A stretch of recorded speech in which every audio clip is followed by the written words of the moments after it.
The following is a legit Ghostbusters production. Yeehaw! What's going on, guys? This is Chris here with another LGB production.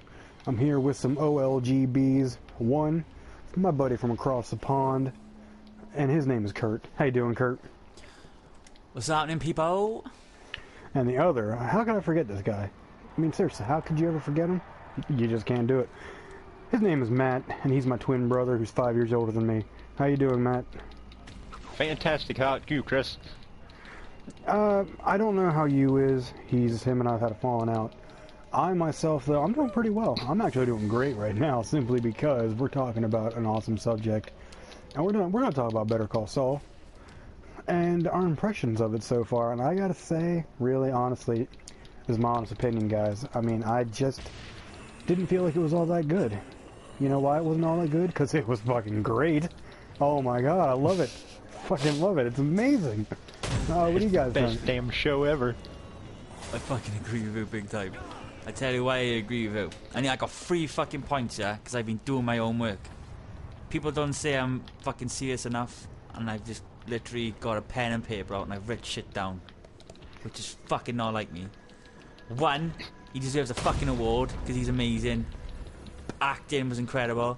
2, they said the best still to come with episode 6 and episode 9 is supposed to be fucking awesome. And 3, apparently he was in something to do with Fargo, which I don't know nothing about. But Chris is going to talk to you about that because I have no fucking clue. Yeah, Bob Odenkirk, man, he's underrated. Now he's not even in. He hasn't really even acted that much, I don't think. I mean, he's been around for years in comedy as a writer, comedian, director.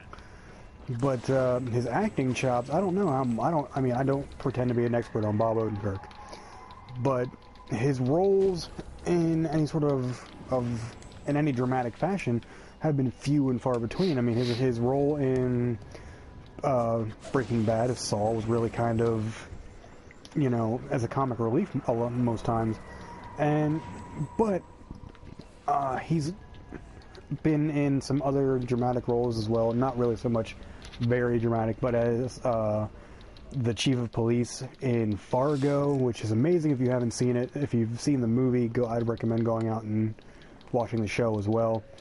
And I love it because he's a character that's so naive about the world, and you know, doesn't want to see the bad in people, just wants to see the good things. But on to Better Call Saul. I mean, Odenkirk has done a tremendous job.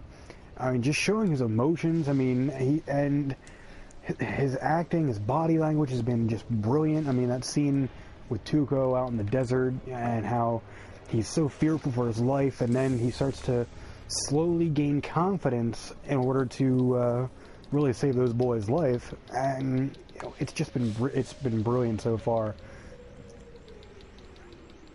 I agree. I mean, it's the scene from even the first episode where he came from till now. I mean, it's not. I want to say it's picked up steam. Is like it's picking up pretty fast. I mean, all good shows take time to build on themselves, but I mean, retrospectively, it's on the right track. Yeah, definitely.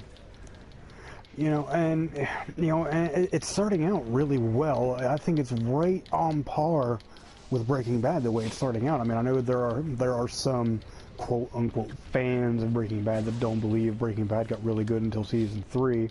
I say that's bullshit. I think Breaking Bad's always been amazing ever since, you know, the opening scene where you see this RV go past and a pair of pants just come flying out. Like, hell yeah. It's amazing. And I love the pacing of the show so far. It shows that good writing, great acting, you know, they trump, you know, just mindless violence and action any day. Now, I'm not saying, you know, I hate shows that have, you know, violence and action in it, but I'm saying you don't need all of that. And a strong script and acting is going to carry a show like it has so far in Better Call Saul. It's been absolutely amazing. I love it. Like, I agree with you, and it's mad because I never ever thought in my life I would be interested, like, in non-comedy, in drama. Like, this is basically just drama. Well, it is a lot to do with drama. I know there's a bit of comic relief now and then, but I fucking love it.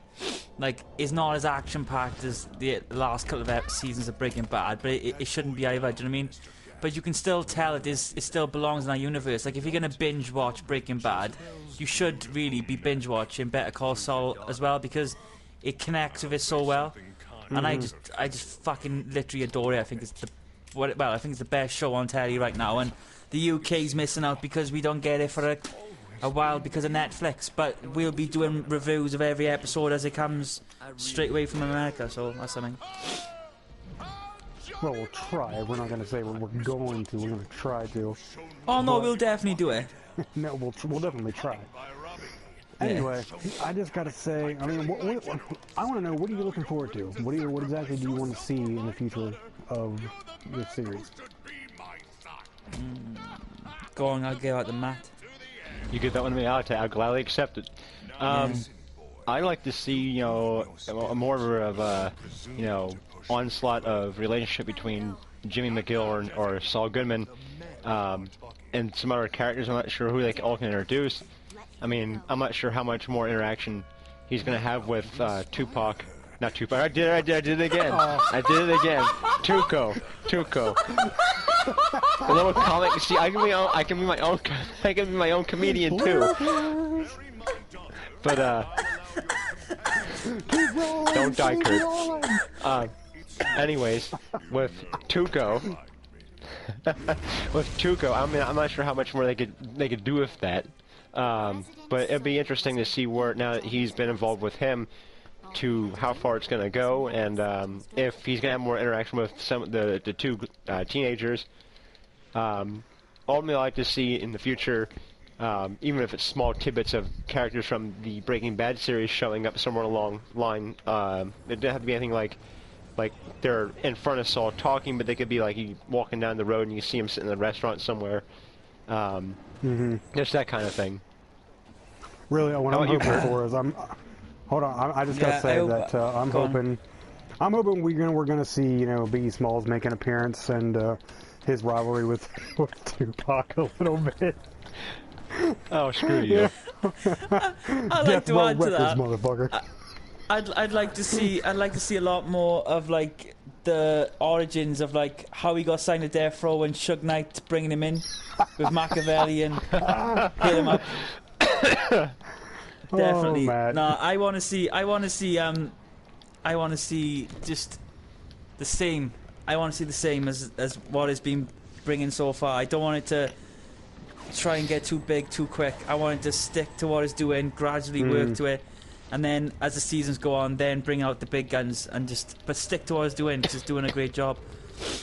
I agree. Yeah, I gotta say that before the show started, I really wanted to see more of what happened to Saul Goodman after, you know, the series of Breaking Bad, you know, because we got to see him as the manager of a Cinnabon in Omaha, like he predicted, you know, and I kind of was hoping to see more of his life after that, or see how it got to that point, what happened right after Breaking Bad. But now, you know, I really want to see what happened before.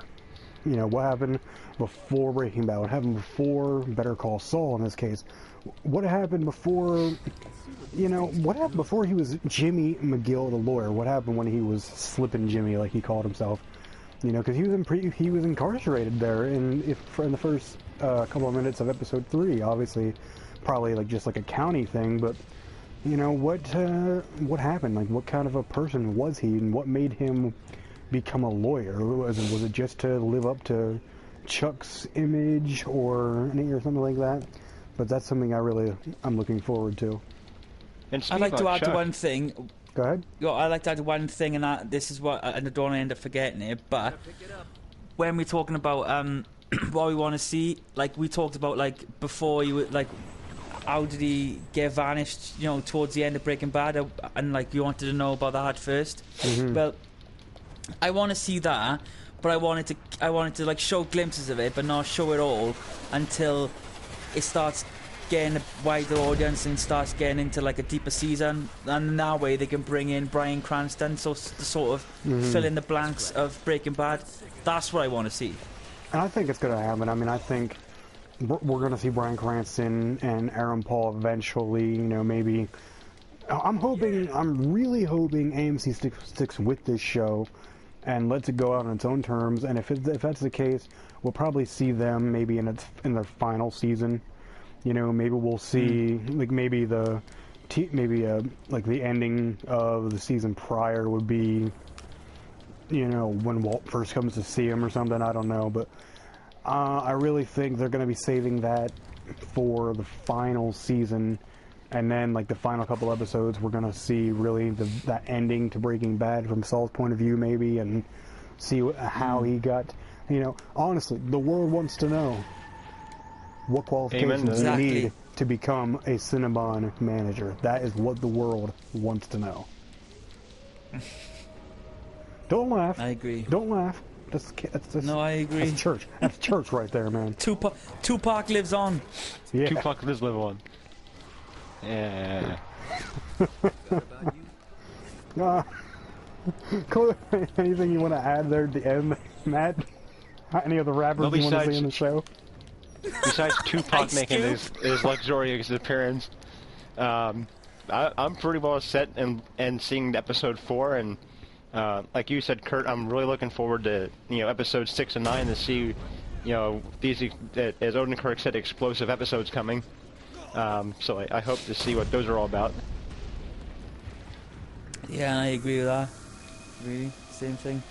But I think that's all we have time for today, guys. And I just got to say, if you haven't seen Better Call Saul yet, and if you're a fan of Breaking Bad, do yourself a favor, check it out at the very least. It's a great show so far. And, it's Odenkirk is underrated. I'm saying it now. He's going to at least get an Emmy nomination here. It's going to happen. Machiavellianist, Illuminati, all through your body, rolls like a 12-gauge shotty. Feel me? Alright, and in the future episodes, okay. We're going to have Matt break down his favorite rap albums. Yeah. I love you, Matt.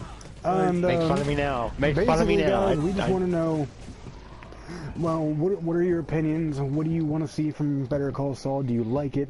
Are you still just not going to bother with it because that sting from Breaking Bad is still there because you're a loser and you don't know how to move on?